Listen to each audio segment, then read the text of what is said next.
it's the right place to read books, and then you can go to the actual places then to see Right. if you what you read is right, is correct or not. Sure. So. What about you? You've been back 3 more times. Yeah. Where did you go? And the first trip was to Moto, and the second trip was to Chumulanga's base camp. And I took the trip to Vivian, and the third time is last April. And I have a very big decision for my job. So, and at that time I didn't know how to make the choice, either this one or that one. So I just flew there at the weekend and spent 2 days to have sunshine on the roof, and then I made the decision. That's it. Quite simple. You just went to Lhasa for 2 days? Yeah, for 2 days to have the sunshine on the Jangkok Temple's roof. This was, you said last year? Yeah, last April. Okay. Yeah, okay. Because I have at that time faced a quite difficult situation for my personal decision to take a new job, or actually it's not a new job, a new position for my company. The company want me to take a new job, and at that time I don't know how to make the choice and make the decision. So I just want to go to a place nobody know me, just keep my heart down, and I can make my own decision. Sure. And of course now you can go to Lhasa for just 2 days because there are direct flights. There's the Qinghai Tibet Railway that will go straight there as well. So for you, Lhasa is a bit of a haven for you, a place where you can think. It's an escape.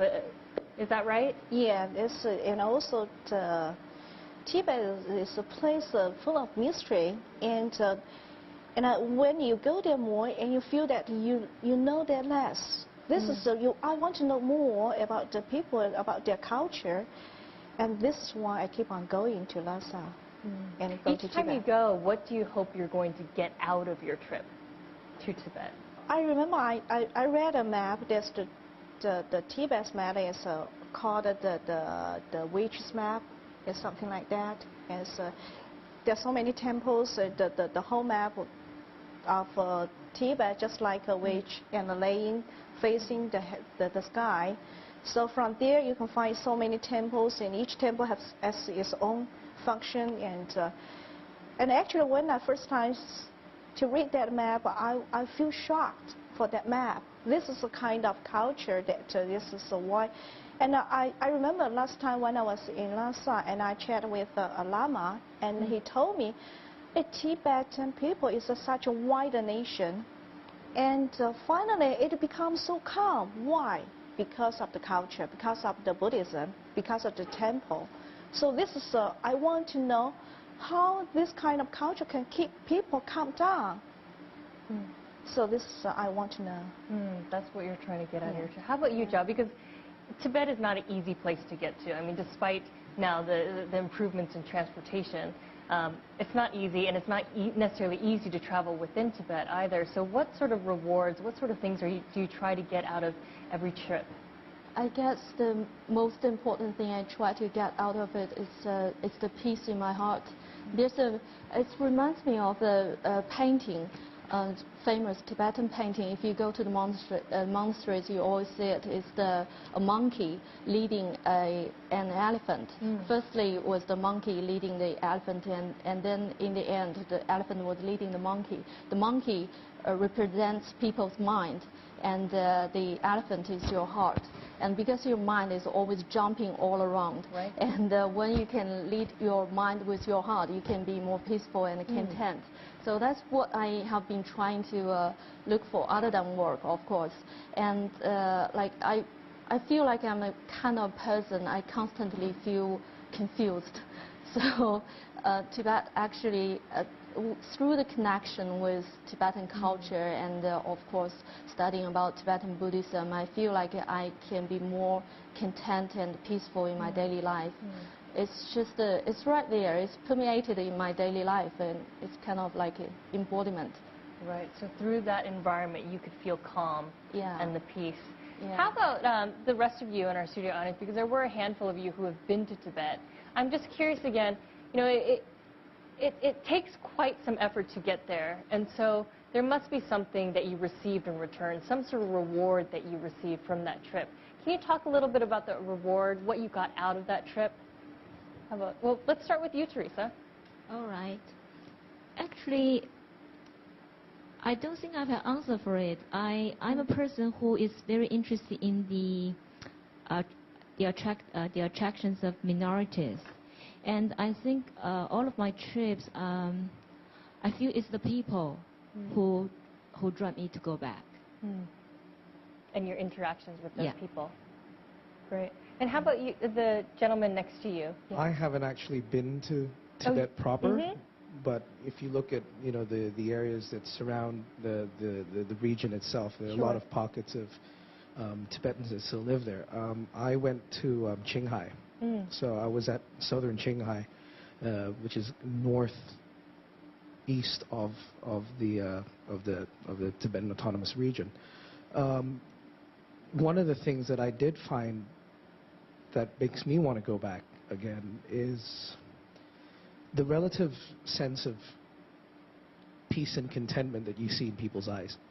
You go there and you look at them and they're happy, and it makes you sort of wonder, being in a big city, what does it take for you to be happy? And you go there, you meet them, you work with them, and they're very simple and very pure and they're very hardworking people. They may not know the ways of how we work out here in the big cities, but when you teach them, they're very willing to learn, and they get a grasp of it pretty quickly. And that sort of makes you kind of go back and say, hey, well, there's a lot we can contribute to each other's lives. You teach us the value of peace and peace of mind, and how you feel about yourself, and you teach them skills that they can use later on. Say, for example, when you bring tourists in, so you teach them something. You teach them a trade.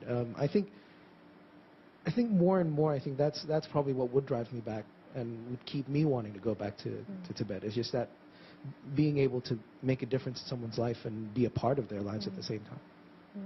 And at the same time, reflect on your own life. Exactly. Through looking at absolutely at theirs. It's sort of a mirror and say, hey, what's really important to you? Right. And it really makes you think about, people will ask, is it worth it going all the way out there? I say yes, because the point of it is not the destination, it's the journey. It's the journey. As you go in there, you start to discover little bits about yourself that you never knew. Right. You start to pick on certain skills that you never thought you ever had. But because you're forced to do it in certain ways, you're put in a situation where you have to call upon it or draw upon it, then you sort of, wow, okay, well, there you go. I'm on a trip. I need to figure this out. I'm sure you had the same situations when you were in Tibet that you didn't expect that you would, and that's what I found. That's what I think is quite a worth it experience, just to go to Tibet alone. Absolutely. I like what you said. It's not about the destination, it's about the journey. It's about those everyday experiences. Absolutely. Did you want to add something? Yeah, I was listening, and actually I feel like if you try to understand the world from the not only in this case is from the Tibetans' way of living and culture, and try to understand from their standpoint, actually you can understand the world in a different way.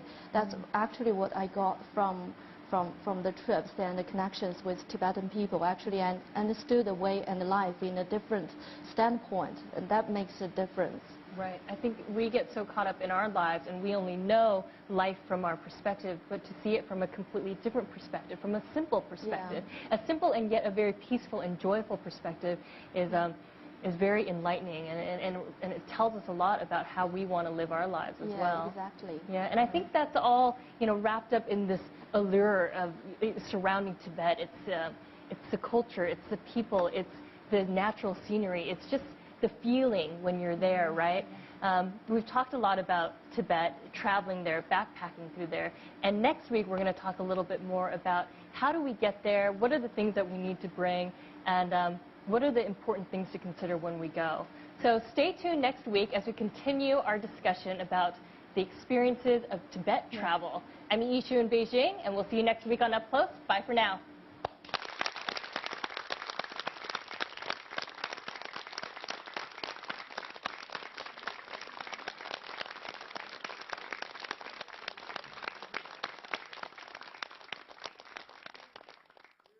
We saw Tibet through the eyes of two backpackers, but there's much more to see. I've met a lot of Tibetan friends there because I have been in a primary school for half a year. I think the people are fantastic because they're so nice and so calm, and they smile a lot.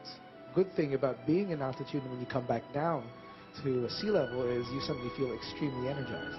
Join us on Up Close to hear unforgettable memories of travel in Tibet.